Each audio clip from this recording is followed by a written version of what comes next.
واستنى بسنته إلى يوم الدين. اللهم اجعلنا منهم ومن الذين آمنوا وعملوا الصالحات وتواصوا بالحق وتواصوا بالصبر. آمين يا رب العالمين. ثم أما بعد فأعوذ بالله من الشيطان الرجيم. أتأمرون الناس بالبر وتنسون أنفسكم وأنتم تتلون الكتاب أفلا تعقلون. واستعينوا بالصبر والصلاة وإنها لكبيرة إلا على الخاشعين. اللهم اجعلنا من الخاشعين. اللهم اشرح لي صدري ويسر لي أمري واحلل عقدة من لساني يفقهوا قولي. الحمد لله والصلاة والسلام على رسول الله. ثم أما بعد. I just wanted to once again conflicted about what I'm going to talk to you folks about tonight. There are two things in my head. I'm hoping I can pull off both, inshallah ta'ala, and do a coherent job with both of them. The first thing I want to talk to you about, I guess I'll probably start with a more serious topic first and go to the second, even though I think they're both pretty serious, but one is more so. And that is the problem or the difficulty in teaching Islam. Whether it's teaching Islam to adults, or it's teaching Islam at a madrasa, at an institution, it's teaching Islam at an Islamic school or a Sunday school, it doesn't matter. There is a certain problem that we are facing in the Muslim world, especially here in America, when it comes to the teaching of Islam. And I want to summarize that problem for you. Children, for example, can learn about the ahadith that have to do with purification, or they can learn about the ayat that have to do with backbiting or being good to parents or the rights of your neighbor, etc., etc. They can learn these things, they can memorize the text, they can memorize certain surahs, etc., etc. A lot of our children are memorizing Quran all over this country.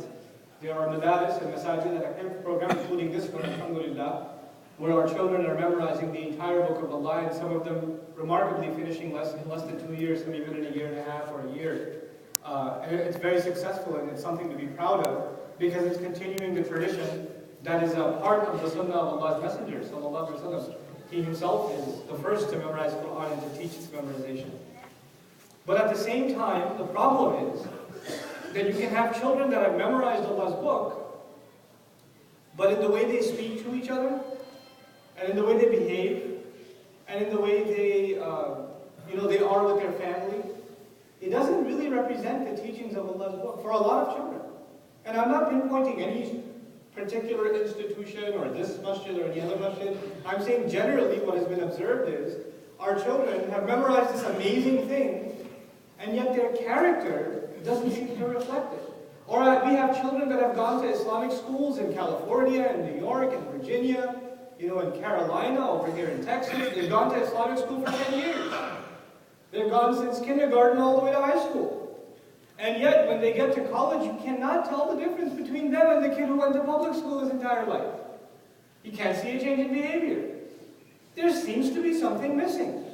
Something's not there that we need to address that obviously we have not yet addressed.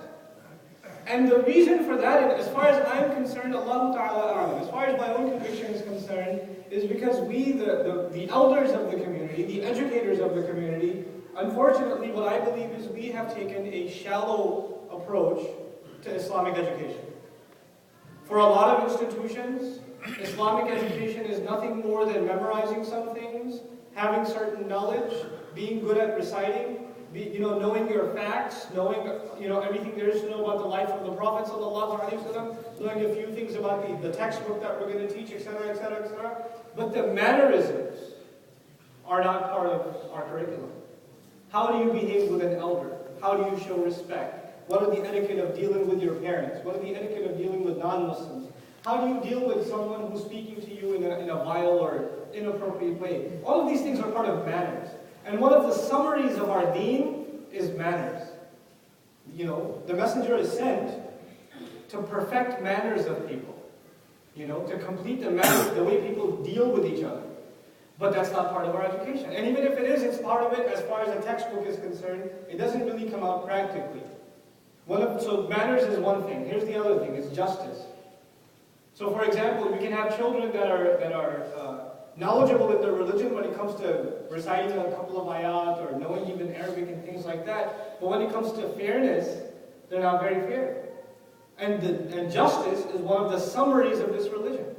One of the fundamental benefits of this religion to humanity is that this deen came to give people Justice. So much so that even kuffar, those who hate, they would never accept Islam, but they appreciated the justice of Islam. Right? But unfortunately, in our times, justice with each other, something as simple as sharing and giving to each other, we're not able to do it as children, and unfortunately, we're not even able to do it as adults. Not even as adults. So you'll find, I'm not just picking on children, so let me pick on ourselves, myself included. We have Islamic centers all over the country where there are a lot of un-Islamic practices as far as management are concerned. You know, Allah Azza wa Jalla revealed ayat about najwa, and not, and shura, and open consultation, and listening to people's opinion, and taking, not dismissing people, and once you have a meeting, it's supposed to be an amana, and when the meeting is over, you shouldn't be talking about what happened inside the meeting outside, and you shouldn't be spreading rumors and things like that, and yet we see all of the things we shouldn't be doing practiced, not at the executive board meeting at the office, but at the executive meetings in masajid all over this country. All over this country. And yet these are people who are supposed to know Allah's book. Or actually they do. And they're knowledgeable people. Going back on one's word. It's sad to me. And inshallah ta'ala, this masjid, all masajid will be an exception to this. But I've seen this with my own eyes. You have, masjids where alhamdulillah you guys just completed a fantastic construction project. But I know of masajid myself where the electrician is hired, the plumber is hired, and they're paid with, what they're paid with? They're paid with inshallah. Right? The invoice says you'll be paid by June, and it's next year's June, and the guy comes and says, listen, I did my work, can you pay me now? No, inshallah, after our fundraising. And after the fundraising, well, we put it all into school, or this or that or the other. In other words, the basics of ethics. Here you have the sunnah of the Messenger, sallallahu alaihi wasallam, that you pay the worker before his sweat drops. Right? That's sunnah too. And at the same time, you have people that are knowledgeable in religion, and yet they're acting in a very unethical fashion. So it's not something we have to complain about with our children. It's even happening with the adults. What seems to be missing? What seems to be missing is something very, very powerful. The idea that Islam is not just knowledge. The idea that Islam is a means to transform a human being. It is not just appearance. It doesn't change what's on the outside first. Islam changes what is on the inside first. And unfortunately, in most of our curricula, we are concerned with what is on the outside. The appearance, the words, impressive speech. But we're not concerned with what's on the inside. So you can have, and this I've seen with my own eyes and it hurts me. I've seen this with my own eyes. You have children, this happened in New York, so you can feel safe. It happened in New York. You have, there was a ceremony of these children who had finished memorizing the Quran. And, this was after Maghrib prayer on a Saturday, so they're going to give out awards to the children who finished memorizing the Quran. It's a wonderful thing. Great. So I go, and it's Maghrib time, the adhan's already been called, Salat has already begun, and I got into the masjid, and the musalla was on the second floor. So I'm going to the second floor, and like 4 of the kids who are going to be handed these awards, 13 to 16 years of age, these young teenagers that are kuffaz, mashallah, they're sitting in the lobby talking to each other. One of them saying, my dad's going to get me a PS3. And the other one says, yeah, I already got PS3. He promised me he'll get me Grand Theft Auto. Right? And they're talking to each other what they're going to get from their parents. And my dad said when I turn 18, he's going to get me an M3 or whatever, a Beamer. And they're going off about what prizes they're going to get in exchange for what? For having memorized Quran. And while they're talking, what's going on? Salat upstairs. Salat's going on upstairs. And they're talking about how awesome it is that they finally finished and what kind of prizes they're going to get. And I pass by and say, Salat started. We know. I was like, we know. Right? I was like, you know?